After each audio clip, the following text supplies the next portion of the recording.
Answer সদস্যরা কর্মবিরতিতে থাকায় বিমানবন্দরের নিজস্ব নিরাপত্তা চালিয়ে যাচ্ছেন কর্মকর্তা কর্মচারীরা।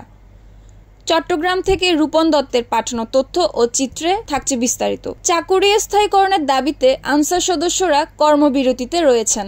এমতাবস্থায় চট্টগ্রাম শাহ আমানত আন্তর্জাতিক বিমানবন্দরের অপারেশন কার্যক্রম স্বাভাবিক রাখার লক্ষ্যে বিমানবন্দর কর্তৃপক্ষ তার নিজস্ব নিরাপত্তা শাখার কর্মকর্তা কর্মচারীদের রিশিডিউলিং এর মাধ্যমে ও কোনো ক্ষেত্রে ডাবল শিফটের মাধ্যমে অতিরিক্ত দায়িত্ব পালন করিয়ে অপারেশন কার্যক্রম সচল রেখেছে। এছাড়াও ল্যান্ড সাইট অ্যাপ্রন এরিয়া ও প্যারামিটার এরিয়ায় নিরাপত্তার দায়িত্বে রয়েছে বাংলাদেশ বিমান বাহিনী ও এপিবি সদস্যরা।